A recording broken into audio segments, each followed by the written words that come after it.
Hello everyone and welcome to Hitbullseye. My name is Manish and this is your topic of the week, the Shanghai Cooperation Organization's Defense Ministers Meeting. So the defense ministers of this grouping, Shanghai Cooperation Organization, that India is the president of this year, has been hosted by India. So these are the defense ministers of all those countries, and here in the center is the defense minister of India, Shri Rajnath Singh, who was of course the chair of this meeting, and all of these are the presidents of the member nations, are the defense ministers of the member nations of Shanghai Cooperation Organization. So इस video में हम detail में देखेंगे Shanghai cooperation organisation क्या है, कब बनी थी, इसके कितने मेंबर्स हैं और ये मीटिंग जो है इसकी क्या सिग्निफिकेंस है, and overall Shanghai cooperation organisation की इंडिया के लिए क्या इंपॉर्टेंस है। सबसे पहले शुरू करने से पहले मैं बता दूं कि इस साल इंडिया 2 इंटरनेशनल ऑर्गेनाइजेशंस का प्रेसिडेंट है, एक G20 और एक शंघाई कोऑपरेशन ऑर्गेनाइजेशन। इन दोनों का इस साल इंडिया प्रेसिडेंट है। तो शंघाई कोऑपरेशन ऑर्गेनाइजेशन के बारे में इस वीडियो में हम बात करेंगे। शंघाई कोऑपरेशन ऑर्गेनाइजेशन 2001 में बनी ऑर्गेनाइजेशन है। In the year 2001 this organisation was formed and initially its name was Shanghai 5. Shanghai 5 because initially it had 5 members and the initiative is that of China. So China comes at number 1. तो China इसकी पहली country. Second, Russia. And the rest of the 3 countries were from the Central Asia or the Central Asian republics, including Kazakhstan,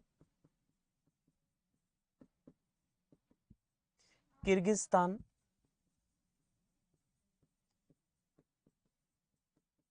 and Tajikistan. These were the 5 countries initially. So initially it was named as Shanghai 5. What was the reason for China to make this particular organization or to take this initiative? उसका एक बहुत बड़ा reason ये है कि 1991 में जब Soviet union disintegrate हुआ, there were 15 countries that broke out of it.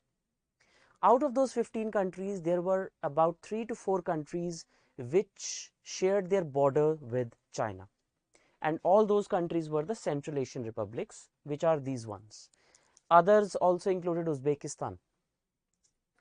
So China had seen the example of India where there was terrorism emanating from Pakistan. China did not want any such security problem in the Central Asia because all these countries were Islamic republics, not republics, they were presidencies where strong governments were coming into force. So China did not want that the lack of development in these countries should, prompt terrorism into China. And that is why China formed this organization for the purpose of securing regional security as well as to pump some money into these countries so as to make them developed, so as to have a dialogue forum so that these countries should not become the launch pads for terrorists into China. That was the foresighting that the Chinese policymakers did. So initially it was the Shanghai 5, but later on Uzbekistan also became a member. तो उसके बाद अभी Shanghai 5 नहीं रहा, तो इसको Shanghai 6 नाम देने की जगह इसको नाम दिया गया Shanghai cooperation organisation, Shanghai cooperation organisation. और जो शंघाई 5 था ये 1996 में बना था, तो शंघाई कोऑपरेशन ऑर्गेनाइजेशन ये बन गया 2001 में, right. So purpose, mutual security, political and economic cooperation. That is the purpose of this organization. This is what the Wikipedia page of the organization says, and this is what the mission statement as well says. Now, since it is a Chinese initiative, its headquarters are in Beijing, which is the capital of China. So the Secretariat of SCO is in Beijing, which is the capital of China. A few years back, there was another initiative within SCO, which was RATS, Regional Anti-Terrorism Structure. RATS, Regional Anti-Terrorism Structure. तो RATS की जो executive committee है उसका office बनाया गया Tashkent में, which is the capital of Uzbekistan. So its name was changed, its headquarters, its establishment here, everything is here to see. Now till now it was not a major concern for India, and it was not a major area of, not concern, it was not a major area of engagement for India. Of course, some of the neighboring countries of India are making a security organization. That is something that Indian foreign policy makers have been watching, but India had no direct stake in that. Fast forward 2017. 2017 में Russia ने insist किया that we have a security organization, the SCO. So any security organization in Asia that does not have India as its member leaves out almost the entire South Asia. Because if you look at the South Asian map, India is all there is. More than 80% of the surface area, its force projection capability into the Indian Ocean, all those things make India geographically, economically, and politically a major regional player. So any security grouping of Asia that does not have India as its member does not feel like a complete security grouping. And at the insistence of Russia, India was added as a member in 2017. However, China had problem with this. China did not have direct problem with India becoming a member, but थोड़ा सा इससे balance of power खराब हो रहा था, because India is the all-weather ally of Russia, not of China. China के साथ हमारे disputes होते रहे, and this China also knew.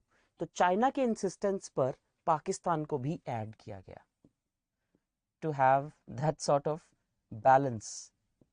So India और पाकिस्तान दोनों इकट्ठे member बने SCO के 2017 में, taking the total number of members to 8. So as of today there are 8 members in Shanghai Cooperation Organization.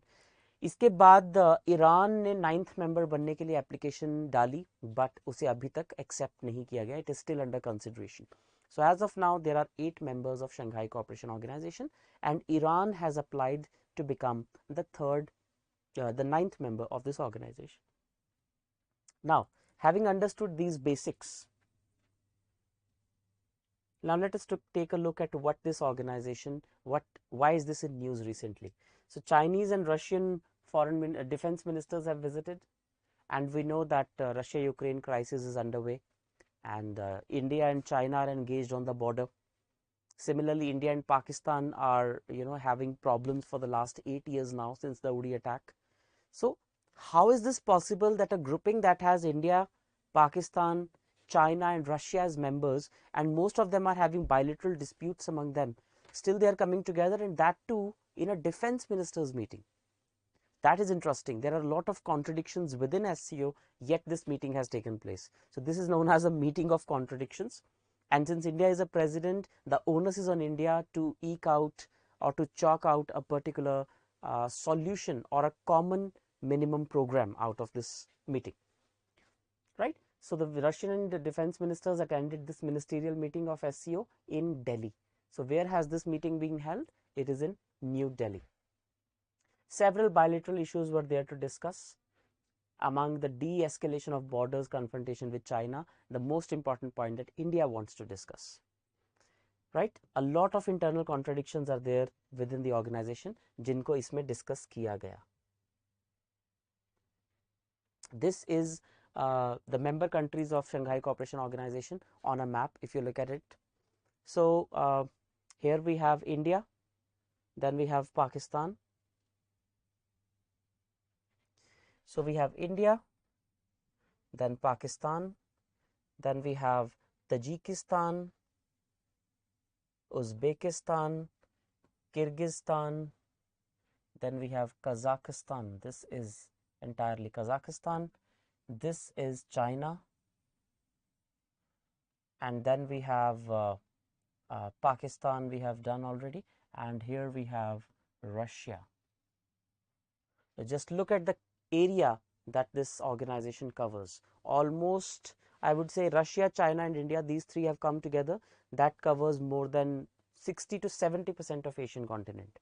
More than 60% of Asian continent. So more than half of Asia is a part of this organization. thanks to Russia, China and India, which cover massive areas in Asia. So these are the 8 members of this organization on the map. Let's take a look at the members in detail. So members include all these 8: China, India, Kazakhstan, Kyrgyzstan, Pakistan, Russia, Uzbekistan and Tajikistan. And Iran is set to join the SCO, but yet it has not been confirmed. That is why we are not saying that it has 9 members. It still has 8 members only. Then we have the observers. Now this is something that is observer status is given to someone who is, it's like a half membership.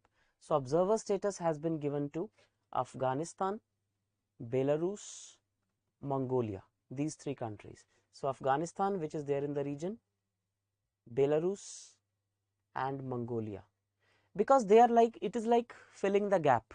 It's like plugging something into it, because you see Russia is a member, China is a member, but in between there is a buffer state, or let's say a sandwich state, which is Mongolia. So Mongolia, even though it may not be a full member, but it has been made an observer member, in goodwill, in good faith.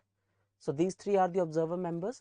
Dialogue partners are so many: Azerbaijan, Armenia, Egypt, Qatar, Turkey, Saudi Arabia. Saudi Arabia became a dialogue partner just last week. So it's a latest addition. Then the UAE, Maldives, Nepal and Sri Lanka. If you look at all these members, you will find 2 major regions being represented over here.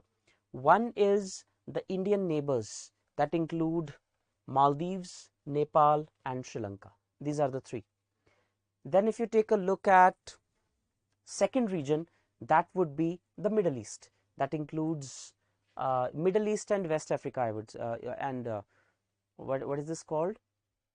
West Asia and North America, WANA region, West Asia, North America. So this region has Egypt, Qatar, Turkey, Saudi Arabia and UAE. And then you have Eastern Europe, Azerbaijan and Armenia. Azerbaijan also can be a part of Middle East though. So this is like the expansion of SCO towards African continent, towards European continent, which is a good thing because it's a security organization. No muscle flexing or any sort of groupism over here. So what are those contradictions that were discussed here? Because it is coming together of so many bilateral contradictions. Imagine an organization जहाँ पे पाकिस्तान भी एक member है और China भी एक member है और इंडिया के दोनों के साथ dispute चल रहे हैं. चाइना के साथ इंडिया का 3 साल से dispute चल रहा है, ईस्टर्न लद्दाख में भी और कुछ हद तक अरुणाचल प्रदेश वाली साइड भी. Border dispute. The enemies, the forces are eyeball to eyeball situation in these areas. Then India, Pakistan are all weather enemies. Sorry. And for the last 8 years, there has been a lot of animosity among these 2 neighbors.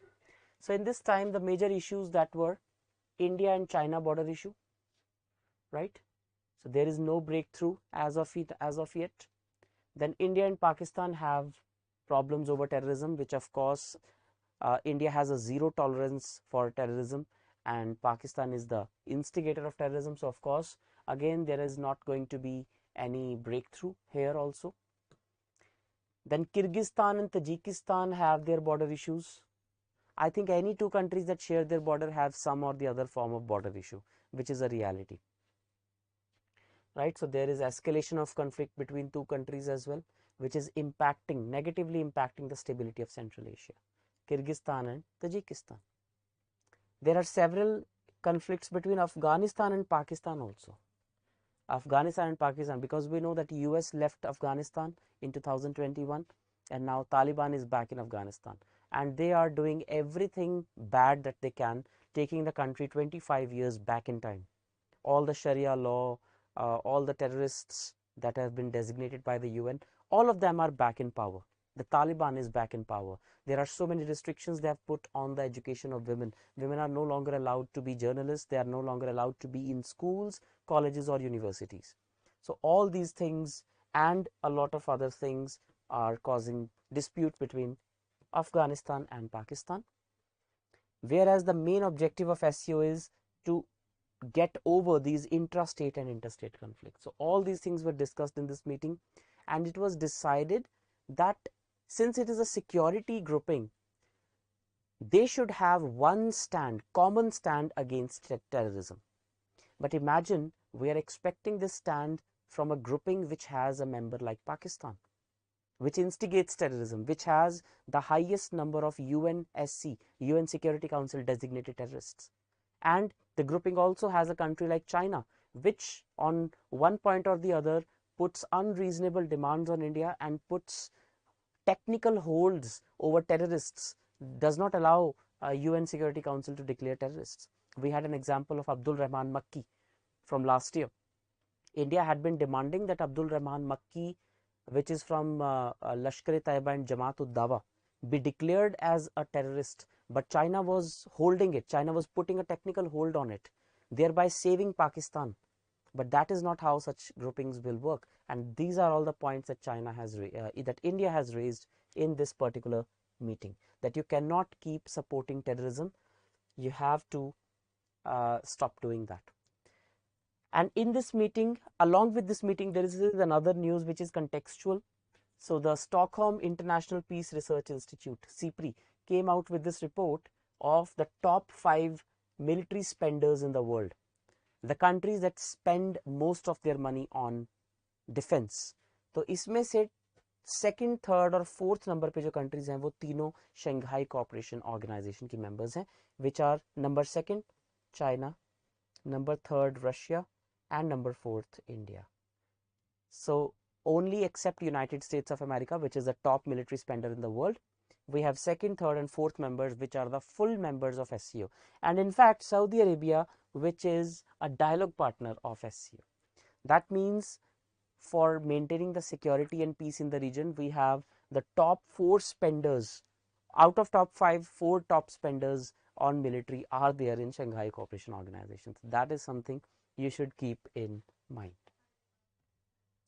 And in this year, in the month of July, like 2 months from now, India in the city of New Delhi is going to host the summit of SCO.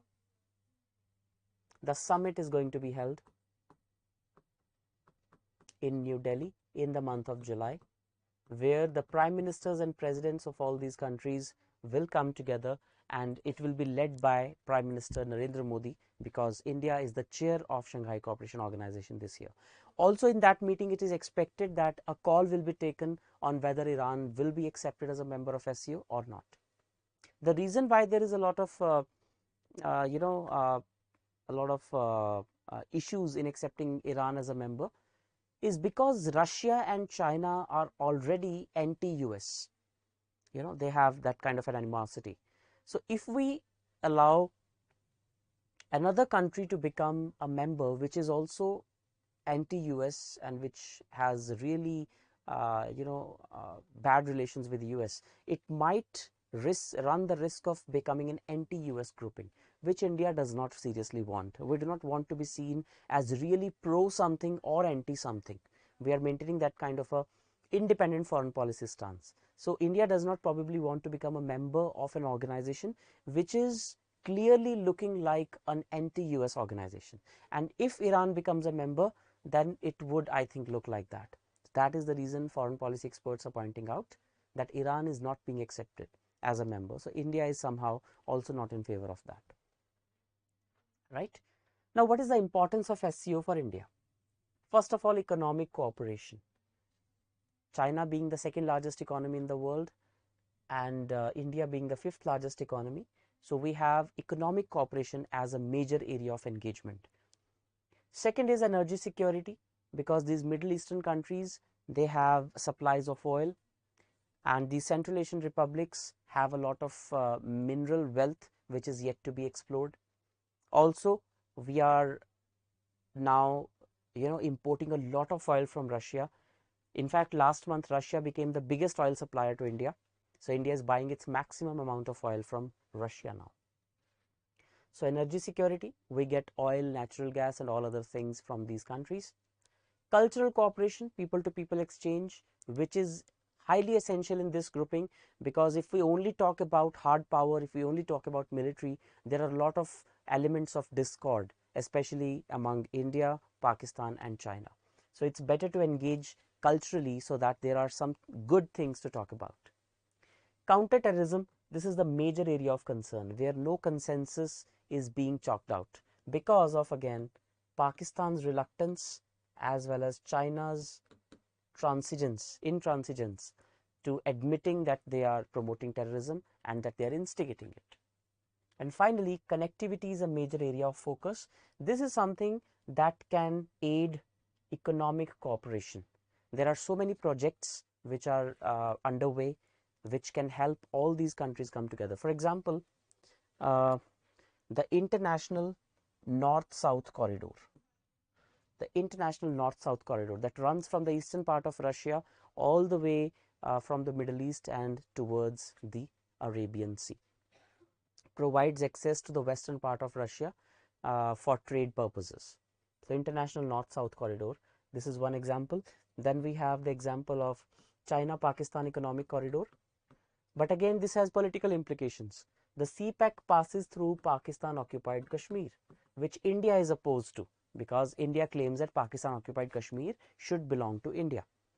But they have already this kind of a project. So all these things, all these are the areas of contention that India sought to solve. So not much breakthrough was achieved, but still a common understanding was reached that this is the way we have to work towards. And these are all the points that India finds useful in Shanghai Cooperation Organization. Of course, other than this, it remains to be seen what India does in the summit, which is going to be held in July. So if a breakthrough is achieved on counter-terrorism, maybe a Delhi declaration will be signed for SCO, and there the main thrust of India will be to ask countries like Pakistan and China to stop promoting terrorism and to reach a common counter-terrorism mechanism which can rein in all the terrorist activities in the region. Till then, we will keep following the news. We will see what breakthroughs are being achieved. There is also a Pakistani defense minister as well as Pakistani foreign minister traveling to India after so many years. So it remains to be seen if there will be a thaw in the relations or not, whether the relations will come to the previous position, the pre-UDI position in 2015, remains to be seen. Right? That is all in this particular video. I hope you liked it. Everything about Shanghai Cooperation Organization Defense Ministers Meeting, everything about the history of Shanghai Cooperation Organization and where this organization is headed, and all the issues that were discussed in this meeting. That is all from me. Thank you and take care.